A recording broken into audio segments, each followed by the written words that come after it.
दोस्तों, आपने जितनी भी भूतिया कहानियां सुनी होंगी उसमें एक खास बात होती है कि भूतिया घटनाओं का एक खास पैटर्न होता है। यानी कि कोई इंसान किसी खास घर में चला जाए, उसके बाद भूतिया घटनाएं शुरू हो जाती हैं, या किसी शापित चीज़ को छूने के बाद भूतिया घटनाएं शुरू हो जाती हैं, या किसी शमशान घाट में, कब्रिस्तान में जाने के बाद उसके साथ ऐसी घटनाएं शुरू हो जाती हैं। लेकिन हमारी इस दुनिया में कुछ ऐसी अनजानी शक्तियां भी मौजूद हैं जो अपने आप किस जगह से निकलकर आपका पीछा करना शुरू कर देंगी, आप समझ तक नहीं पाएंगे।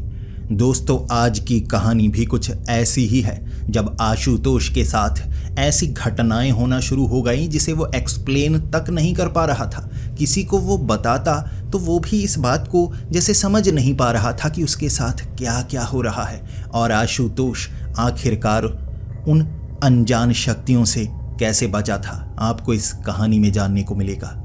दोस्तों, ये कहानी बहुत ही खौफनाक और डरावनी है। मेरा यकीन कीजिए, आपको भी अंदर तक डर लगेगा। तो हेडफोन लगा लीजिए, कमरे की लाइट्स ऑफ कर लीजिए, क्योंकि ये वक्त हो रहा है डरने का। तो ये कहानी है आशुतोष की, जो कि पंजाब के रहने वाले हैं।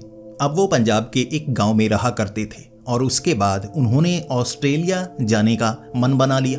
पहले वो ऑस्ट्रेलिया गए, वहाँ पर पक्के हुए, और उसके बाद उन्होंने अपने पेरेंट्स को भी वहाँ बुला लिया। काम बहुत ज़्यादा अच्छा था, और ऑस्ट्रेलिया में लगभग 8 साल रहने के बाद जो आशुतोष के माता पिता थे वो तो वापस अब आना नहीं चाहते थे, क्योंकि वहाँ पर उनका मन बहुत ज़्यादा लगने लगा था। उन्होंने एक ग्रॉसरी स्टोर ले लिया था और वहाँ से उन्हें छुट्टी नहीं मिल पाती थी, इसीलिए वो आते तो थे बस 8-10 दिन के लिए। लेकिन जो आशुतोष था वो चाहता था, यार मैं 6 महीने ना दोबारा पंजाब में लगा कर आऊँगा, अपने गाँव में रह कर आऊँगा। वो क्या समय हुआ करता था, मैं कितना खुश हुआ करता था। हर किसी को याद आती है ना अपने बचपन की, अपनी जवानी की, और आशुतोष भी ये चाहता था। उसके माता पिता उसके लिए रिश्ता ढूंढने लगे थे ऑस्ट्रेलिया में। वहीं कोई लड़की थी जो उन्हें पसंद आ गई थी और आशुतोष के साथ उसकी शादी करना चाहते थे। आशुतोष चाहता था, यार मैं एक बार पंजाब जाकर ज़रूर आऊँगा। अब इस तरह से मुश्किल हो जाएगी, क्योंकि उस लड़की की एक जॉब है, वो इतनी ज़्यादा छुट्टियां ले नहीं पाएगी। तो शादी से पहले मैं एक बार पंजाब जाकर आना चाहता हूँ, अपने उस घर में 6 महीने 5 महीने रहकर आना चाहता हूँ। माता पिता मान गए, चलो ठीक है, हम पहले तुम्हारे साथ जाएंगे, 8-10 दिन में हम वापस आ जाएंगे, तुम रह लेना उस घर में जितना समय तुम्हें रहना है। आशुतोष सामान पैक करके माता पिता के साथ वापस पहुंच गया पंजाब में, अपने उसी गांव में। अब इतने समय में गांव बहुत ज़्यादा बदल चुका था, कई नए घर बने हुए थे, और इनकी बड़ी सी हवेली थी जो इन्होंने बनाई थी। यहाँ कुछ ज़मीन थी, उसे बेच दिया था, उस ज़मीन को बेचकर ऑस्ट्रेलिया में घर लिया था। इस तरह से बजट सेट किया था। अपने इस घर को बेचने के बारे में उन्होंने कभी सोचा तक नहीं था। उनका मानना था कि ये घर हम वापस यहाँ आया करेंगे, यहाँ रहा करेंगे, ये आशुतोष मानता था। घर पहुँचे, यहाँ सफाई करवाई। कुछ रिश्तेदार थे जो दूर के गांव में रहते थे, सफाई घर की करवा चुके थे। यहाँ पर वो आ गए, और आशुतोष जैसे ही यहाँ आया, दोस्त जैसे बार बार उससे मिलने के लिए आ रहे, उसे बुला रहे। इतने समय बाद तो वो आया था, और वो घूमते फिरते 8-10 दिन कब निकल गए उसे पता तक नहीं चला। और उसके माँ बाप कहने लगे कि हमारे जाने का समय है, फ्लाइट कल सुबह की है, हमें यहाँ से निकलना होगा। माँ बाप जा चुके थे, आशुतोष घर में अकेला था। वैसे भी ऑस्ट्रेलिया में भी पहले वो अकेला ही रहा था। जब पढ़ने के लिए गया था तो वहाँ उसे खाना बनाना, सब कुछ करना आता था, और अकेले रहना उसे ज़्यादा पसंद था। अब उसका मानना था कि बाकी महीने में यहाँ पर बड़े मज़े से रहूँगा। ये उसके माता पिता के जाने के 3 से 4 दिन बाद की बात होगी। घर में ऐसा कुछ नहीं हुआ था, लेकिन जो उनकी ये हवेली थी, घर था ना, गाँव के थोड़ा सा बाहर था, बड़ी ज़मीन पर बना हुआ, आसपास खेत थे, खाली जगह थी। वो घर में अकेला, और रात को आज नॉनवेज बनाकर खाना चाहता था। 7 बजे का वक्त था, दोस्तों से मिलकर आ चुका था और घर में अकेले बिताना चाहता था ये समय। नॉनवेज बनाने के लिए जैसे ही उसने बर्तन में वो सभी चिकन के पीस डाले, उन्हें उबालने के लिए छोड़ दिया, उसके बाद वो कुछ सब्जियों को काटने के लिए बेडरूम में आ गया। सामने टीवी लगा लिया कि टीवी देखूंगा, फिर सब्जियों को काटूंगा, आराम से खाऊंगा, फिर सो जाऊंगा, ये सोचा हुआ था उसने। और जैसे ही वो सब्जियों को काट रहा, टक टक की आवाज़ आनी शुरू हो गई। अब पहले वो इस आवाज़ से थोड़ा परेशान नहीं हुआ कि आसपास से कहीं से आवाज़ आ रही होगी या घर के अंदर से आ रही होगी, लेकिन 5 मिनट तक जब वो आवाज़ आना बंद नहीं हुई तो उसके मन में कौतूहल सा मचने लगा कि देखता हूँ ये आवाज़ कहाँ से आ रही है। अब उसने ढूंढना शुरू किया आवाज़ कहाँ से आ रही है। जो किचन था, किचन की एक दीवार, अब किचन जो था ना इस तरह से था, पीछे दीवार, पीछे तो जैसे खेत था, इधर वाली दीवार से आवाज़ आ रही, जबकि इस तरफ कमरा था, तो कमरे के बीच वाली दीवार से आवाज़ आ रही। जब वो किचन में गया तो उसने सुना टक टक की आवाज़ आ रही है। थोड़ा सा घबराया कि कमरे में कोई है तो नहीं। कमरे में गया, वहाँ तो कोई नहीं, बीच वाली तो दीवार है, इस तरफ से कोई नहीं मार रहा, तो दीवार से आवाज़ कैसे आ रही है भाई। सोचने लगा।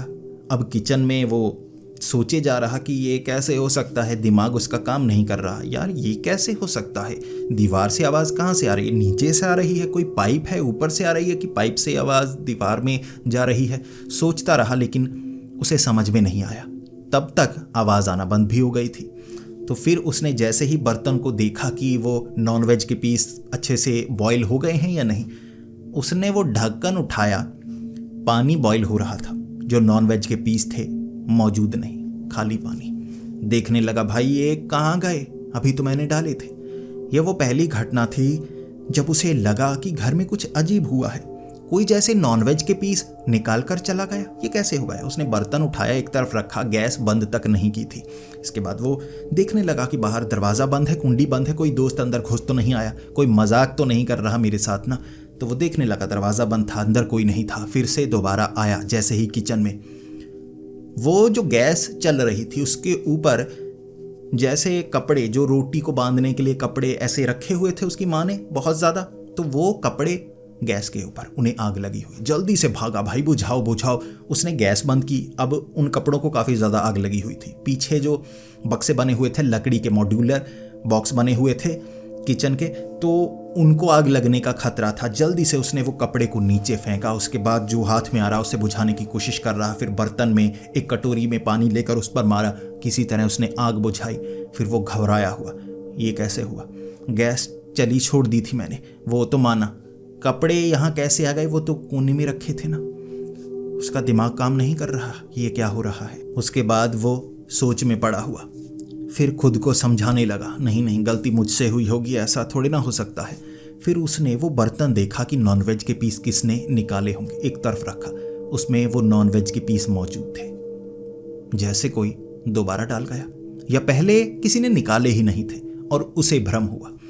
फिर वो अपना सर खुजाकर सोचने लगा कि ये कैसे हो सकता है। अब वो पीस थे, वो बॉईल हो चुके थे, इतना काम हो गया था।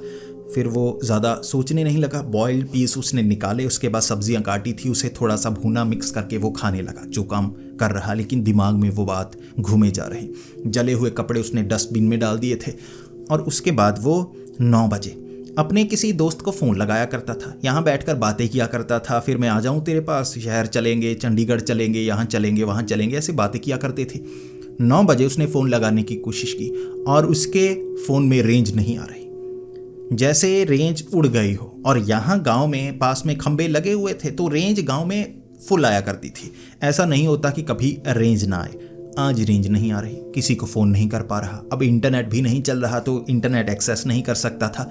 टीवी लगाने की कोशिश की, टीवी पर सिग्नल नहीं आ रहे। ऐसा लग रहा था जैसे वो घर में बंद है।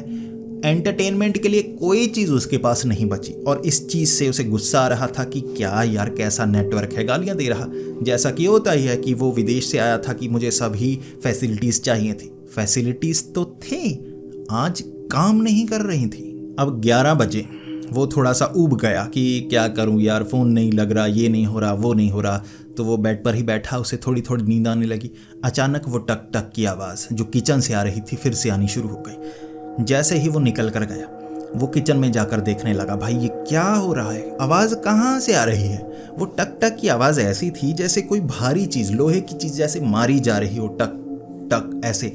वो आवाज़ गूंज रही थी घर के अंदर से। और दूसरी तरफ दीवार, दूसरी तरफ तो कमरा था, कमरे में कोई है नहीं, तो आवाज़ कहाँ से आ रही। बहुत ज़्यादा परेशान सा हो गया। उसके बाद वो सोचने लगा कि क्या करूं। फिर उसे लगा यार मैं किसी को दिखाता हूँ, ऐसे सो नहीं पाऊंगा, क्या करूं यार, कमरे तक आवाज़ आ रही है। वो घर से बाहर गया। अब गांव में जैसे कुछ रिश्तेदार होते हैं, वैसे ही कुछ रिश्तेदार हमने वैसे बनाए होते हैं जिनसे प्यार काफ़ी ज़्यादा होता है। अब गांव में एक अंकल थे जिसे वो चाचा जी कहा करता था। चाचा जी आ जाओ, ऐसे घर में बुला लिया करता था। पुराना ही दोस्त था, उम्र में बड़ा था 15-20 साल, लेकिन दोस्तों की तरह दोनों बात किया करते थे। तो उसे लगा यार चाचा जी के पास चलता हूँ। यार ये क्या दिमाग ख़राब कर दिया, ना रेंज आ रही ना कुछ हो रहा। जैसे ही वो उसके घर में गया, बेल बजाने लगा, रात का वक्त था और रात को उठ कर आया, ओए क्या है, क्या हुआ। तो वो बाहर आया, उसने कहा ऐसे ऐसे यार परेशान कर दिया, आवाज़ सी आ रही है यार, खेत के बाहर से कोई कर रहा है, चलो ना मेरे साथ देखो तो सही। तो उसका चाचा, प्यार काफ़ी ज़्यादा था, चल मैं देखता हूँ आज यार, तेरे रुक लेता हूँ ना मैं, ऐसा कह के उसका जो चाचा था, मुँह बोला चाचा, उसके साथ आ गया दोनों घर के अंदर। उसके बाद जो आशुतोष था वो बता रहा कि वो देखिए किचन से आवाज़ आ रही है, आवाज़ नहीं आ रही थी। उसने वैसे कहा कि इस तरफ से आवाज़ आ रही है। उसका जो चाचा किचन में खड़ा हो गया, बातें करने लगे दोनों की, यहाँ से आवाज़ आती है, ये वो, आवाज़ नहीं आई 10-15 मिनट। आशुतोष फिर थोड़ा सा गुस्से में था और कह रहा यार रेंज तक नहीं आ रही, फ़ोन में रेंज आ रही थी। फिर कहने लगा इंटरनेट नहीं चल रहा है, इंटरनेट चल रहा था, टीवी नहीं चल रहा, टीवी चल रहा था, रेंज प्रॉपर आ रही, सिग्नल प्रॉपर आ रहे। और उसका चाचा कह रहा यार हो जाता है ना कभी कभी, देख ठीक तो हो गया, फ़ोन की रेंज आ रही है, सब कुछ हो रहा, ठीक तो हो गया ना।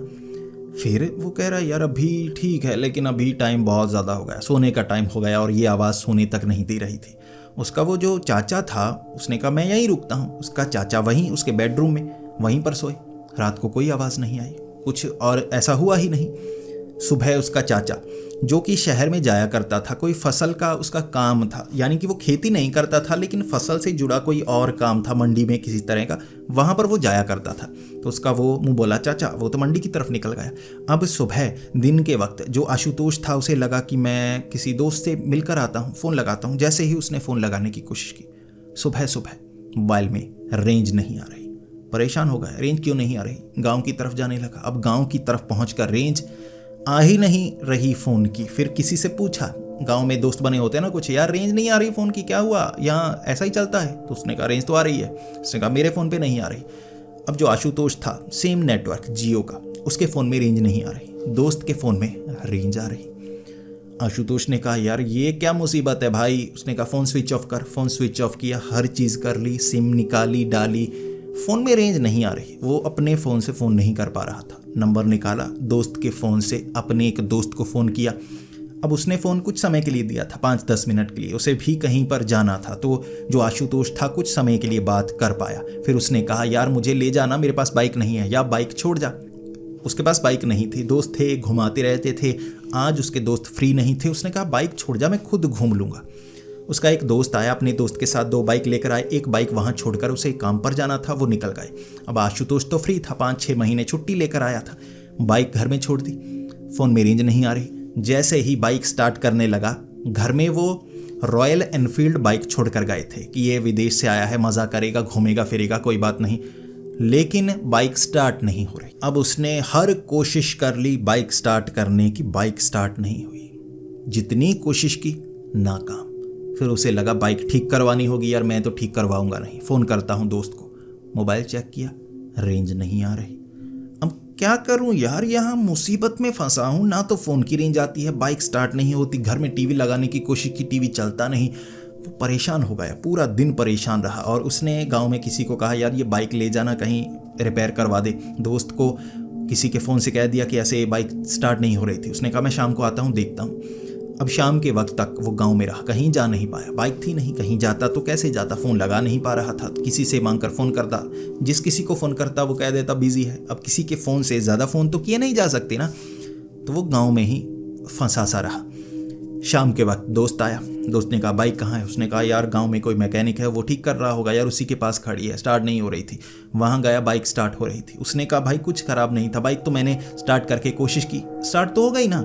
उसने बताया तक नहीं था। और इस चीज़ से आशुतोष गुस्सा था, और वो दोस्त था उसे शाम को कहीं घूम कर आना था। आशुतोष को उन्होंने बाइक के पीछे बिठाया, फ़ोन चेक किया आशुतोष ने, रेंज प्रॉपर आ रही थी, फ़ोन लग रहा था।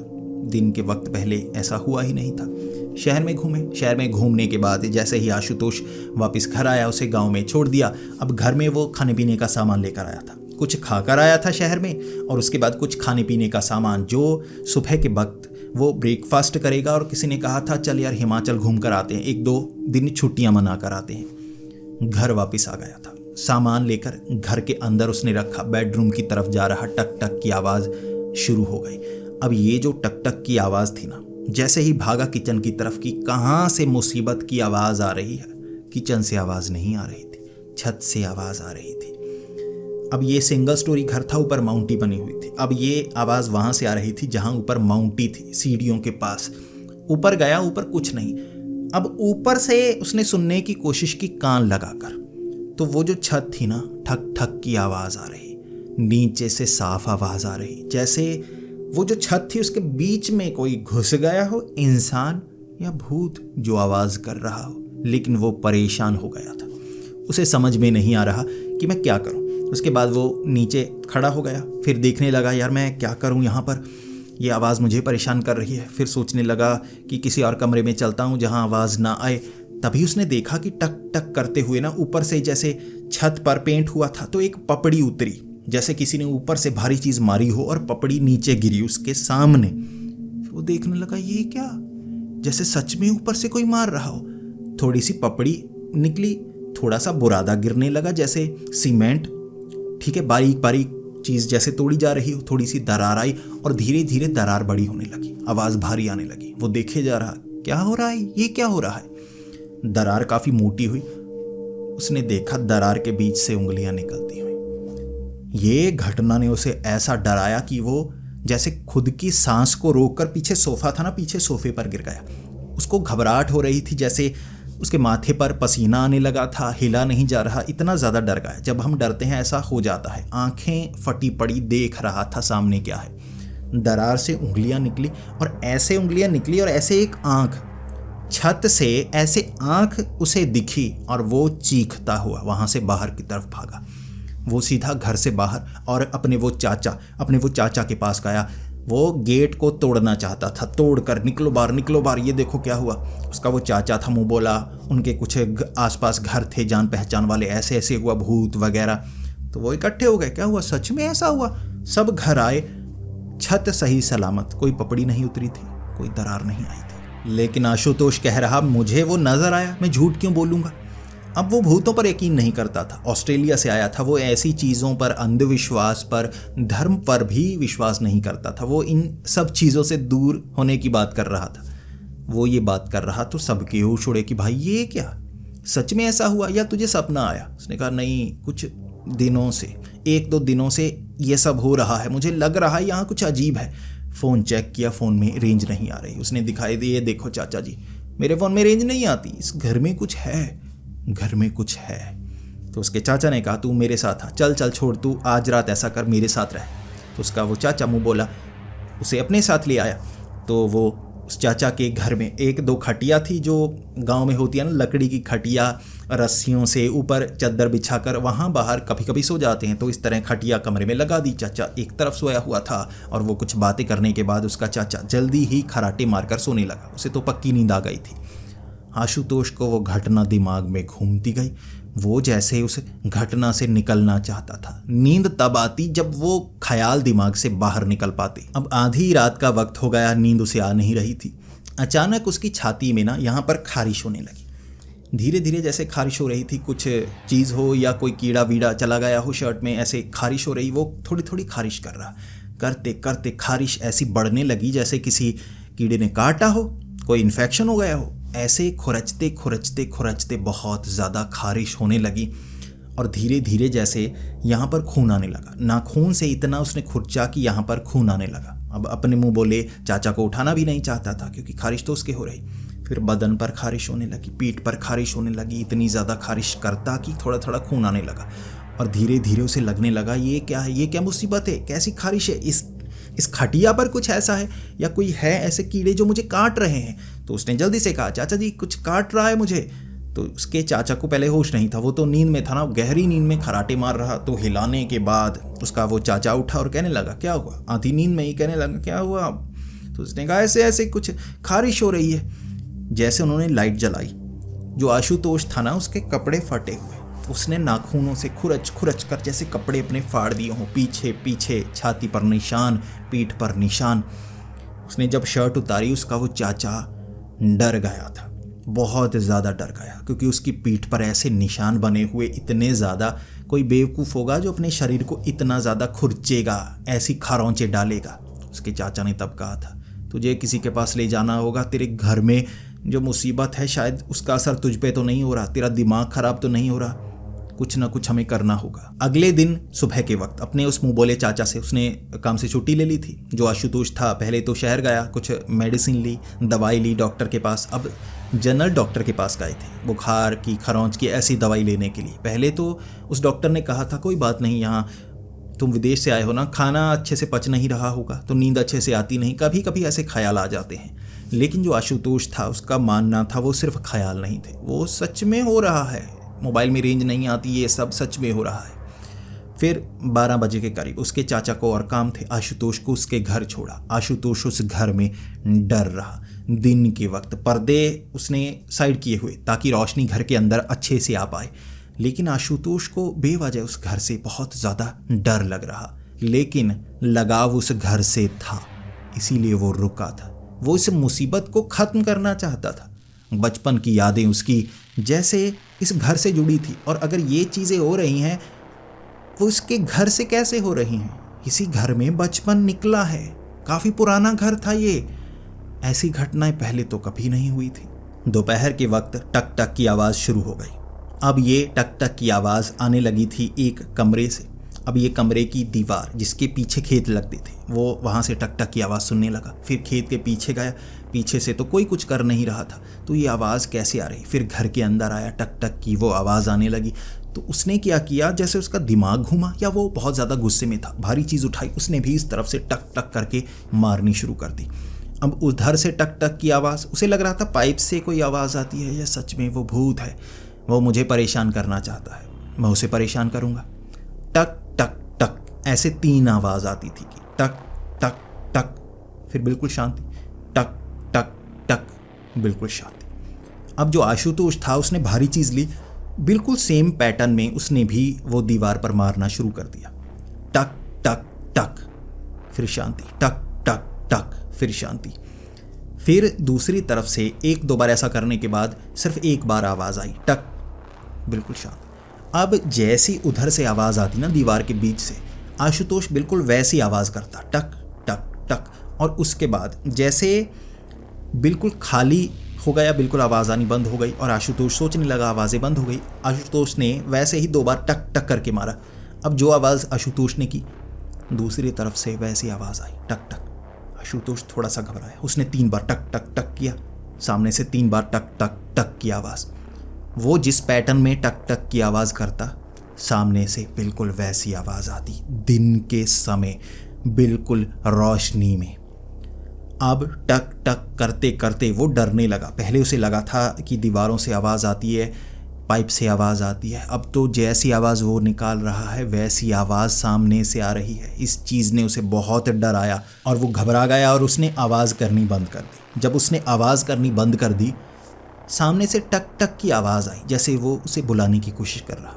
टक टक टक टक टक टक टक टक टक, ज़्यादातर लगातार, फिर टक टक टक टक, और ये आवाज़ और ज़्यादा भारी होती गई, जैसे बहुत ज़ोर से मारा जा रहा हो। टक टक टक, सामने दीवार से पपड़ी उतरने लगी थी, बहुत ज़्यादा पपड़ी उतरने लगी थी। और आशुतोष ऐसा डर गया कि पपड़ी उतरने लगी, दीवार में दरार सी पड़ने लगी और आशुतोष डरा नहीं। जैसे अपने घर से लगाव था या ये पागलपन, उसे लग रहा था कि उसके दिमाग में कुछ ऐसा है जिस कारण उसे ये नज़र आ रहा है।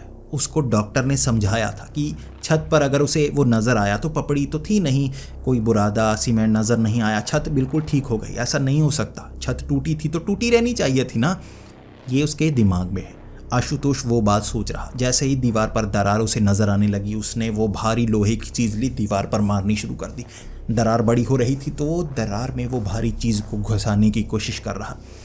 सामने से जैसे ही उसने वो मोटा लोहे का जैसे डंडा था, जिसे यहाँ सब्बल कहा जाता है, सब्बल को लेकर उसने जैसे ही दरार में घोंपा, वो दरार के अंदर से किसी ने उसे पकड़ लिया और उस सब्बल को खींचा दरार के अंदर, दरार के आर पार। जबकि दरार काफ़ी मोटी थी, पीछे रोशनी दिखनी चाहिए थी। अब इतनी मोटी वो दीवार होती है, जैसे 5 इंच या 10 इंच की दीवार कहा जाता है। 10 इंच की दीवार तो ऐसी खुली दिख रही, पीछे धूप रोशनी कुछ नहीं दिख रही थी, पीछे खेत होने चाहिए थे।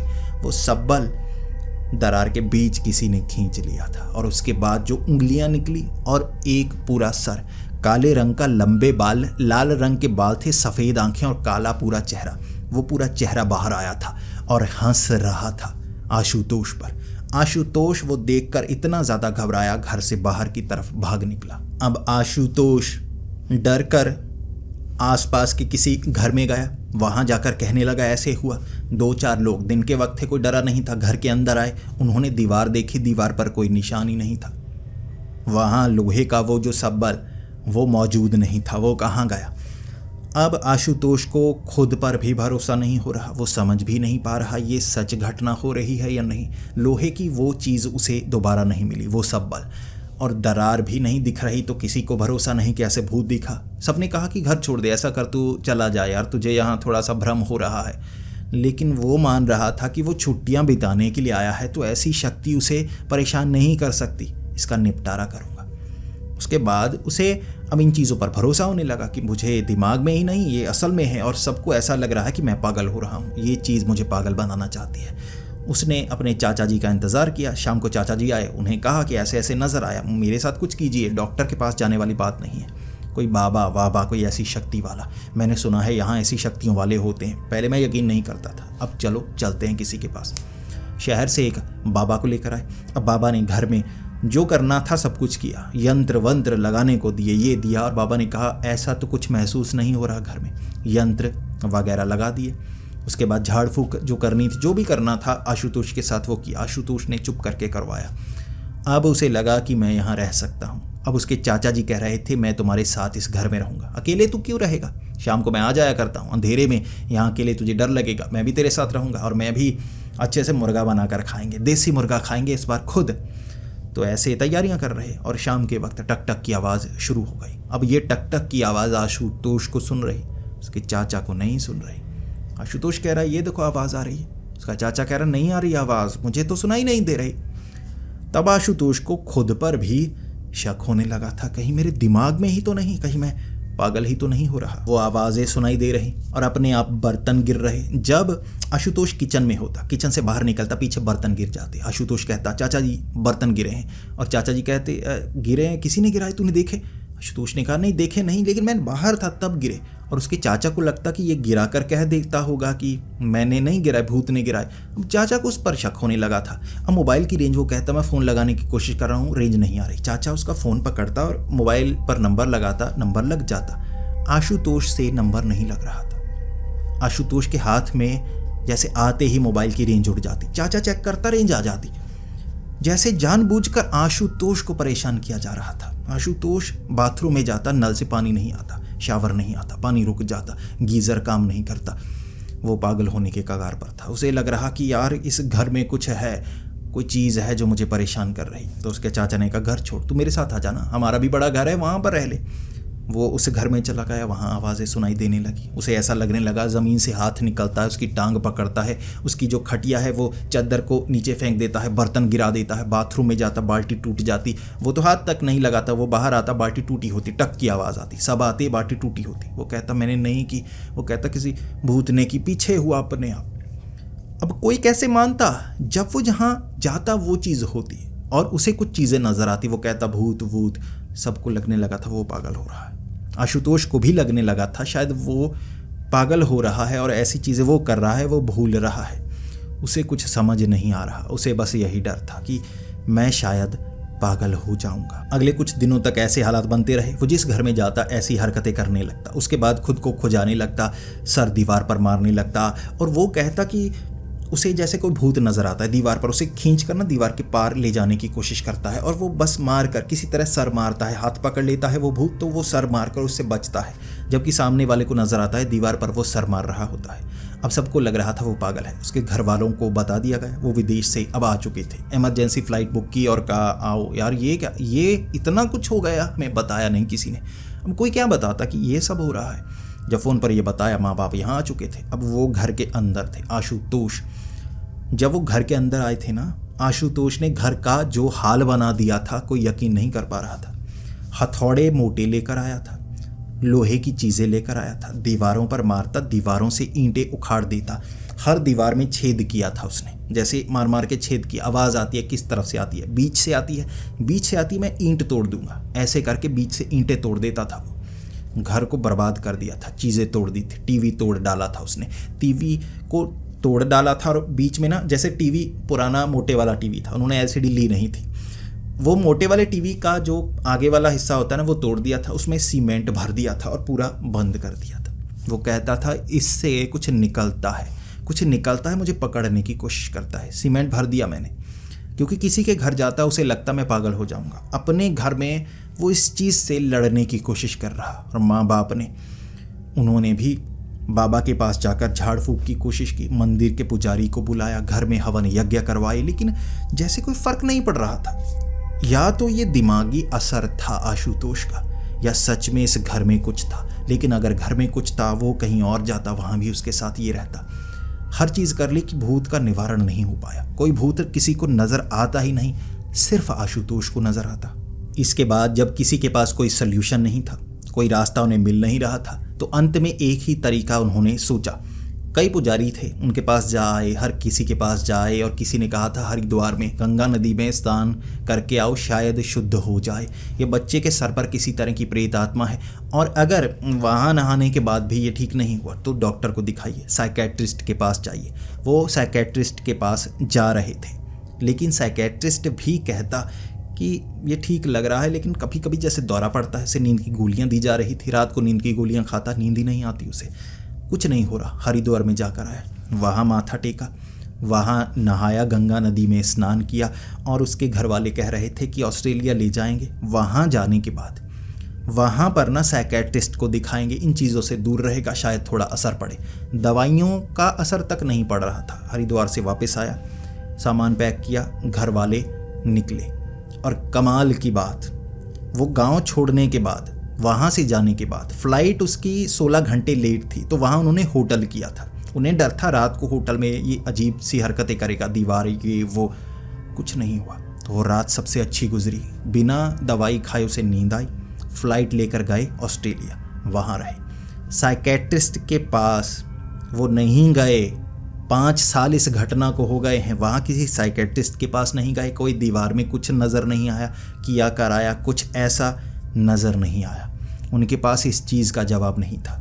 सच में क्या गंगा नदी के स्नान के बाद, वहाँ पूजा करने के बाद ये बला उनके सर से निकली, या घर से जुड़ी थी? क्या था, कैसे ठीक हुआ? ये पागल था तो अपने आप ठीक कैसे हुआ?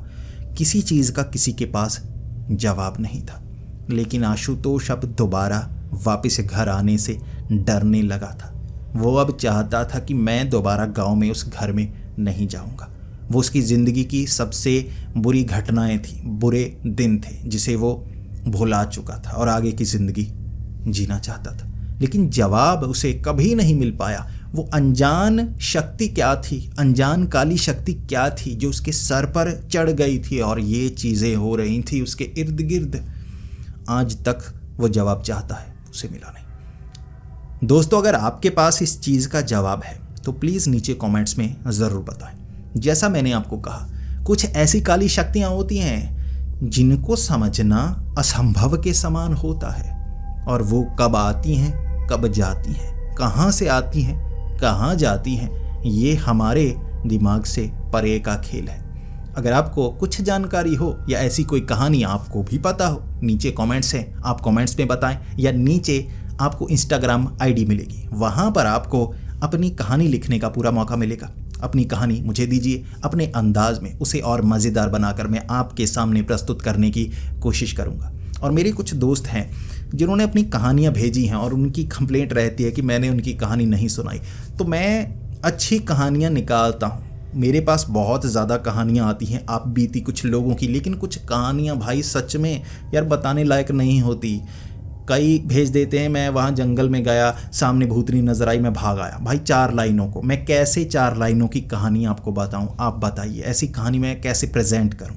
किसी को मज़ा नहीं आएगा। तो मैं अच्छी कहानियों को चुनता हूँ, उन कहानियों को आपके सामने लेकर आता हूँ। आपको कहानियाँ कैसी लगती हैं प्लीज़ कमेंट्स में ज़रूर बताएं। अगर आपको ये वीडियो पसंद आई हो तो इसे लाइक और शेयर करें। ऐसी ही वीडियोस देखने के लिए हमारे इस चैनल को सब्सक्राइब करें। तो मिलते हैं अगली वीडियो में, तब तक के लिए डरती रहें।